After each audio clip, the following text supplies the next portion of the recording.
Welcome to our channel. Today we how to transfer your HubSpot contacts to another workspace, full guide step by step clearly. To transfer your HubSpot contacts to another workspace, begin by logging into your HubSpot account. Navigate to the contacts dashboard from the main navigation menu. Select the contacts you wish to transfer by checking the box next to each contact. If you want to transfer all contacts, use the checkbox at the top of the list to select all. Once selected, click on the More drop-down menu at the top right of the Contacts table.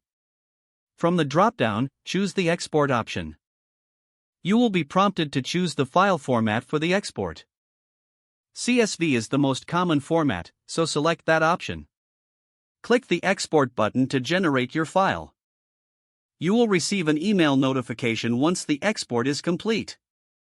Open the email and download the CSV file to your computer.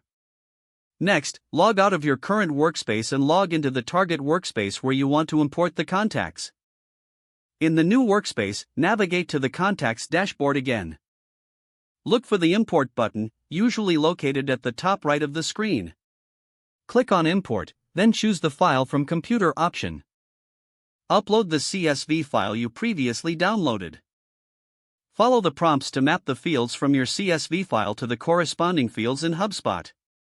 After mapping the fields, review your import settings and click Import to start the process. Wait for the import to finish, which may take a few moments depending on the number of contacts. Once completed, confirm that the contacts have been successfully imported by checking the Contacts dashboard. You should now see all your transferred contacts in the new workspace. If the page does not load, refresh the browser or try again in a private or incognito window. Make sure you are using the correct email address, then retype it carefully to avoid small typos. If your password is not accepted, use the Reset option and create a new strong password you can remember.